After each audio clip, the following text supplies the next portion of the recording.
Hello, welcome back to G3 online classes, and today we will discuss our first chapter of biology. The chapter name is the fundamental unit of life. The fundamental unit of life, that is cell. As we know that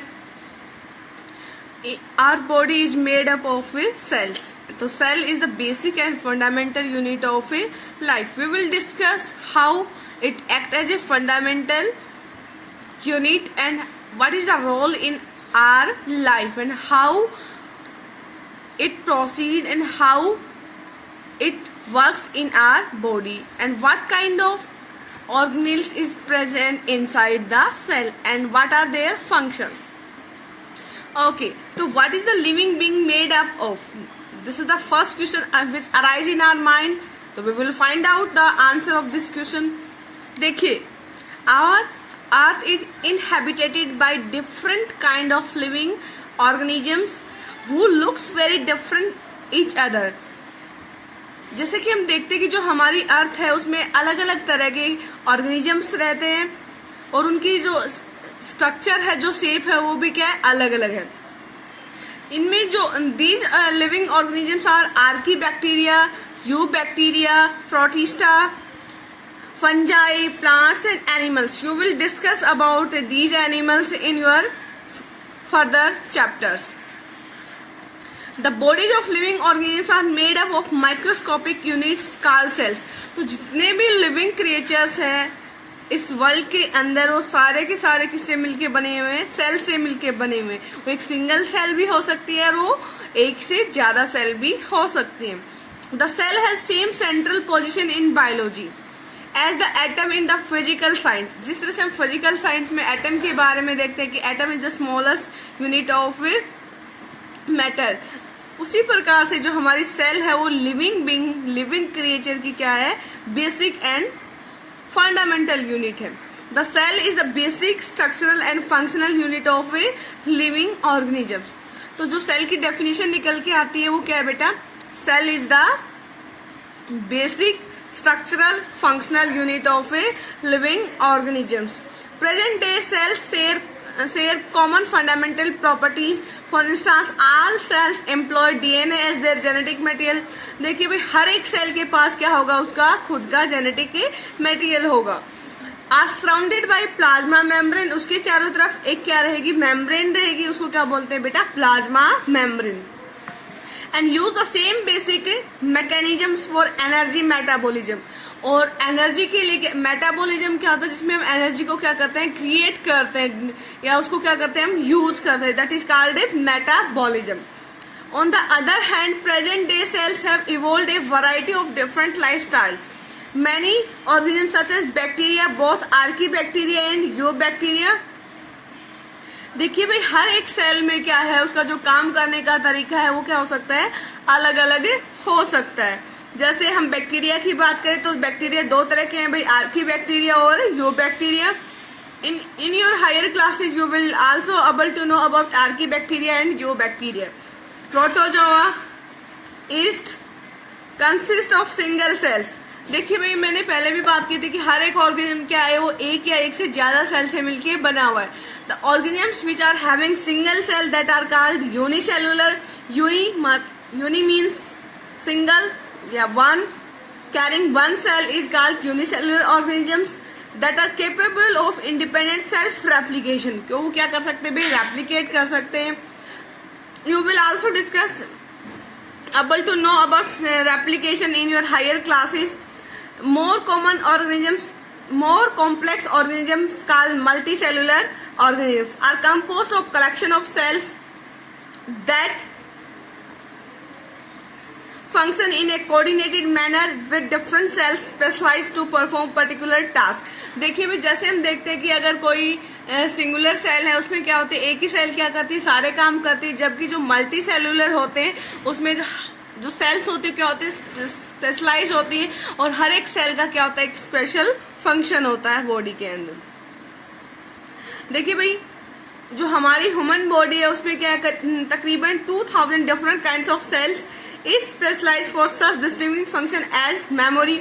देखिए भाई हमारे में क्या सोचने का काम है, देखने का काम है, मूवमेंट है, डाइजेशन है, उसके लिए क्या भाई अलग अलग ऑर्गन है और उसमें अलग अलग क्या है स्पेशलाइज्ड सेल है। The diversity exhibited by many different kinds of cells is striking. For example, consider the difference between bacteria and the cells of a human brain.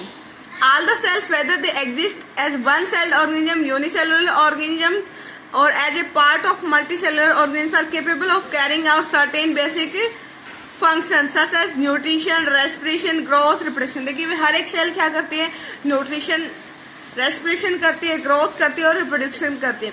These function are essential for the survival of a cell. तो अभी हमने क्या देखा भाई, sales के बारे में जाना कि सेल्स का काम क्या होता है, किस तरह से यूनिसेलुलर ऑर्गेनिज्म काम करता है और किस तरह से मल्टी सेलुलर ऑर्गेनिज्म काम करते हैं। उसके बाद आते हैं भाई the most important and fundamental level in organisation of living world is the cellular level. तो देखिए भाई सबसे ज्यादा जो इम्पोर्टेंट लेवल है वो क्या है भाई, सेलुलर लेवल है। Cells are the fundamental structural and functional units of a living organisms and the basic unit of life. The cell biology is the study of cells in all aspects of structure and function.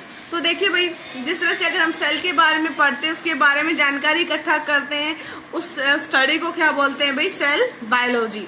तो we will consider the study of cell in cell biology. Now we will discuss about discovery of a cell, that is the main discovery of a cell. While studying a thin slice of cork, देखिए भाई slice cork की slice को देखते हुए Robert Hooke ने क्या देखा, saw the cork resemble the structure of honeycomb. जैसे हनीकम होता है वैसे की वैसे क्या दिखाई दी भाई, सेल्स दिखाई दी। और मैनी लिटिल कंपार्टमेंट्स, और उसमें क्या बने हुए थे, कंपार्टमेंट्स बने हुए थे। Cork is a substance which is obtain from the bark of a tree. भाई कोर्क एक ऐसा सब्सटेंस होता है जो पेड़ है ना उसकी छाल से मिलता है। किससे मिलता है भाई, पेड़ की छाल से मिलता है। तो कोर्क क्या है भाई, एक सब्सटेंस है जो किससे मिलता है भाई, पेड़ की छाल से। This was in the year in 1665 when hook made this chance discovery through a self design microscope. तो भाई हम मेन मुद्दा क्या है यहाँ पे कि जो सेल है उसकी खोज किसने की, तो भाई किसने की, रॉबर्ट हुक ने की। कब की, 1665 में, with the help of A self assembled microscope. और उसमें उसने किसमें देखा था, तो उसमें देखा था भाई cork of a bark tree. और देखिए भाई Robert Hooke called this boxes cells. तो रॉबर्ट हुक ने इसको क्या नाम दिया था भाई, सेल्स नाम दिया था। और सेल्स इन लेटिन भाषा में इसका मतलब होता है little room. The Robert Hooke's discovery was important. तो भाई ये डिस्कवरी इम्पोर्टेंट थी because it indicated for the first time that living organism consist of a number of small structure और ए यूनिट्स। तो ये है भाई रॉबर्ट हुक के बारे में। उसके बाद हम देखते हैं सेल थ्योरी, वैसे काफी इंपॉर्टेंट है भाई cell theory. The word cell is derived from the Latin word cellula, which means a little room. An English scientist Robert Hooke, ये रॉबर्ट हुक के बारे में बताया गया कि जो उसकी लाइफ है वो है भाई 1635 से 1703, और उसने 1665 में क्या किया था भाई, सेल के बारे में खोजा था। ये हम पढ़ चुके हैं। हुक ऑब्जर्व कॉर्क, हनीकॉम और पोरस स्ट्रक्चर। अब देखिए भाई ये जो उसने जो कंपाउंड माइक्रोस्कोप जो डिजाइन किया था वो ये है भाई, उसकी जो असेंबली है ये है।